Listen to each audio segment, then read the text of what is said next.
Can people hear me? Okay.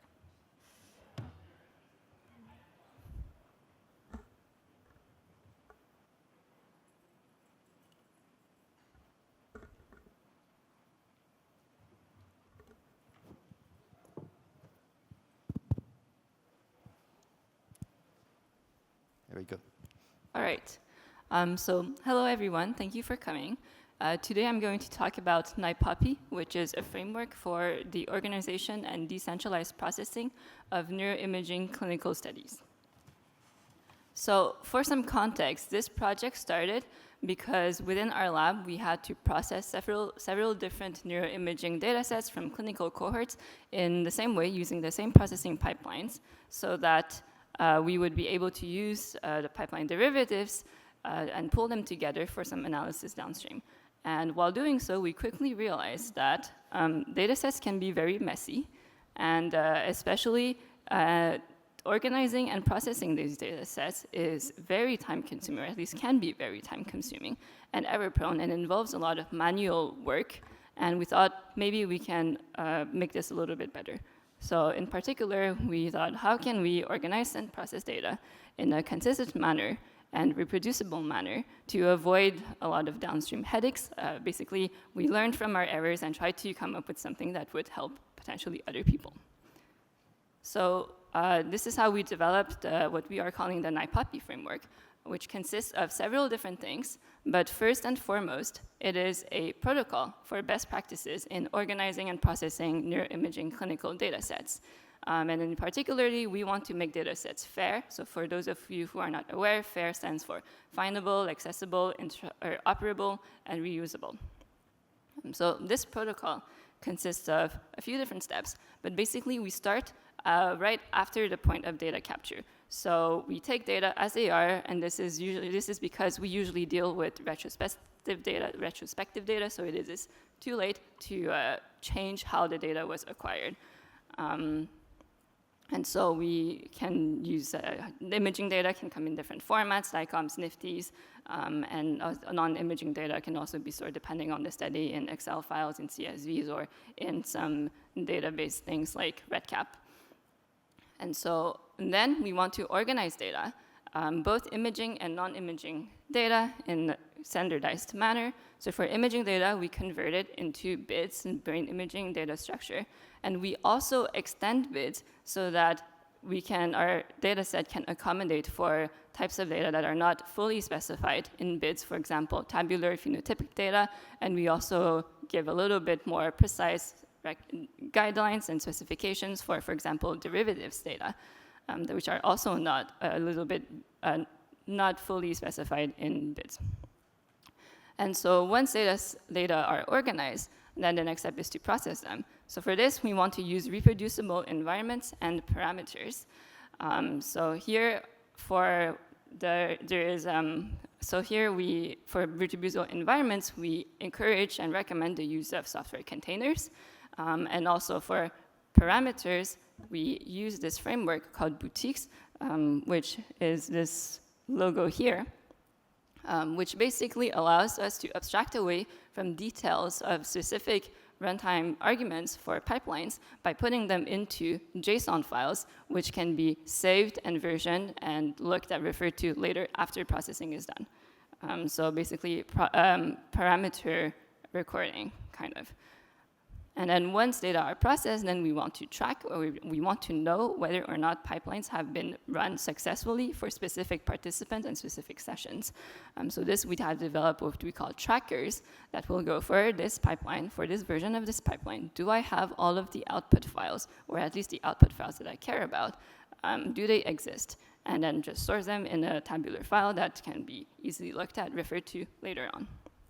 And then the final step is extraction. So we extract from pipeline derivatives imaging-derived phenotypes, or IDPs, so that they can be used for downstream analysis in an easy way.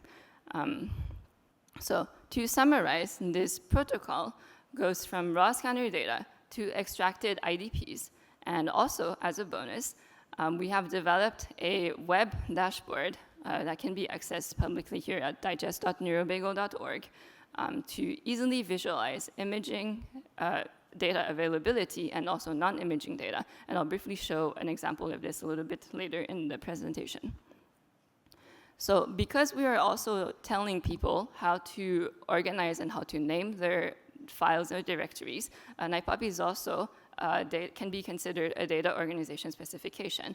And to be more precise, we want to be a specification for both imaging and non-imaging data, and also so that it applies at the whole study level and not just for imaging data.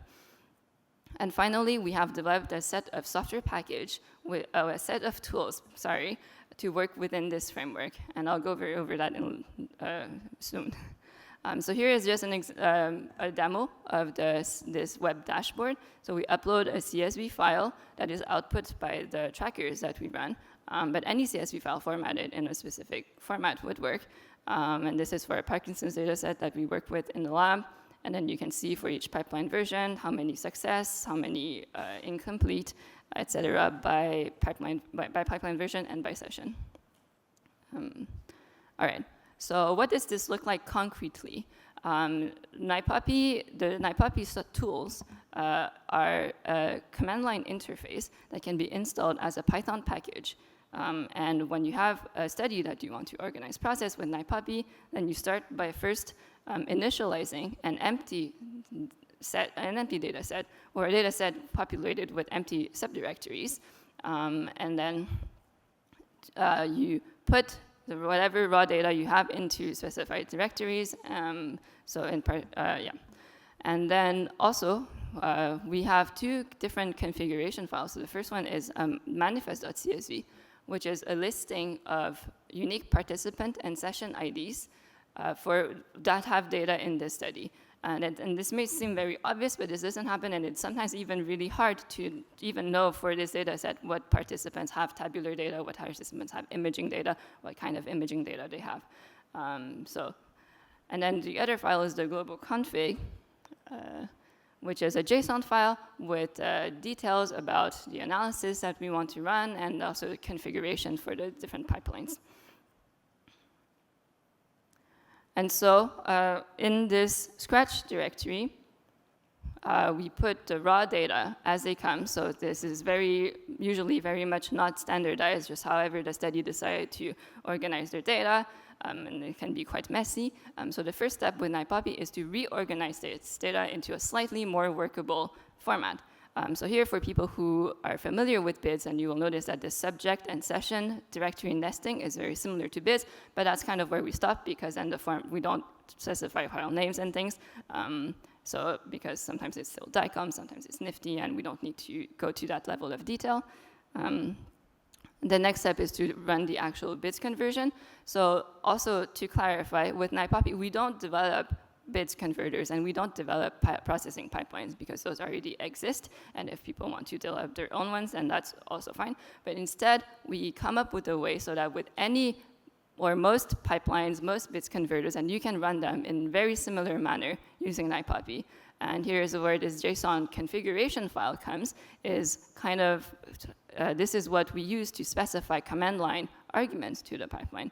And this is using this previous framework called boutiques, which I won't go into too much detail, but I would be happy to talk about later on. And also, because with Nipoppy, we know what structure to expect the data in, and we can infer like the input to BIDS conversion, where those can be found, and where the outputs are, and those are what those square double bracket things are, template strings that are replaced dynamically at runtime depending on the path of the data set. Similar for the participant ID.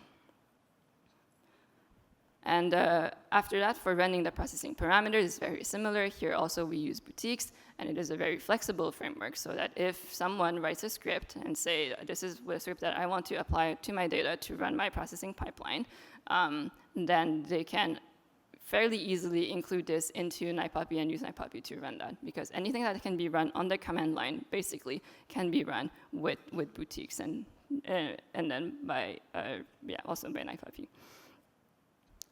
For tracking, we have tracker scripts that output a file which we call a bagel file for reasons that are because they are related to another project in the lab called NeuroBagel.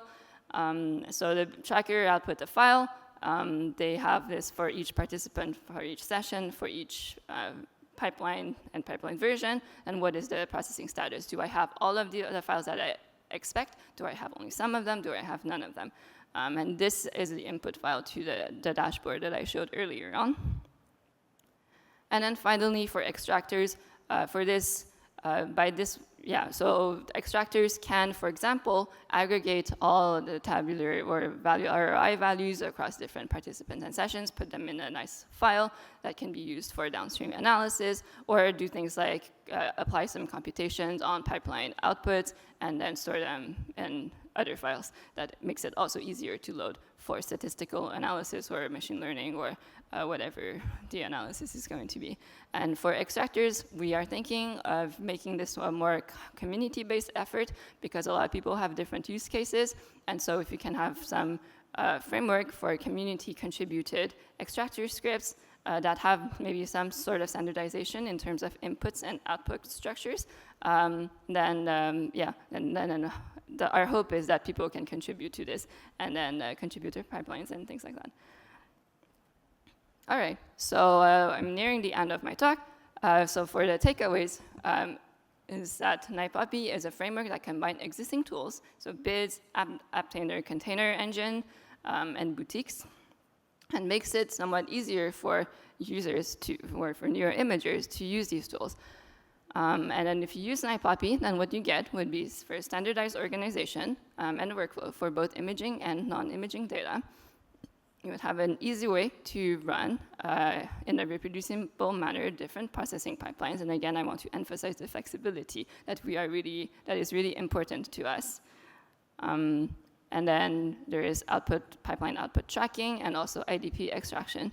And finally, because we are aware with the manifest file and the bagel file, which participant and session should exist in the dataset and which ones have been processed successfully, then makes it easier to apply the framework to ongoing studies, so studies that have not fully collected their data. So say you have processed part of the data and then you get some more data, and then you can just run basically the same commands, and then it'll only take the new participant and process using the same exact workflow.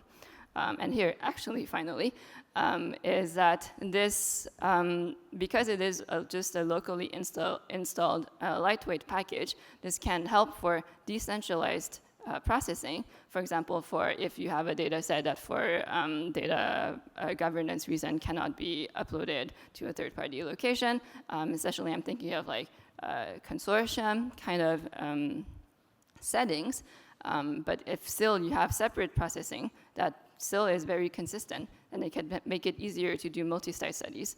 And here I will also refer to NeuroBagel, which is the other project, another big project in our lab, which can help with multi-site studies specifically. All right, so thank you for listening. I have a poster, here's the number. We also have a booth, 103, about the Nipoppy and the NeuroBagel projects. Here are some links, and also check out the NeuroBagel project with the link there. And I want to thank everyone in the lab, and my supervisor, JB, and also people from the BIDS and the boutiques community for helping with this. Thank you. Okay, thank you very much for a very informative talk. Okay. So due to our time limit, we have to proceed with the next speak. So if you have any questions, you're welcome to raise it in the app at the corresponding session. Okay, thank you.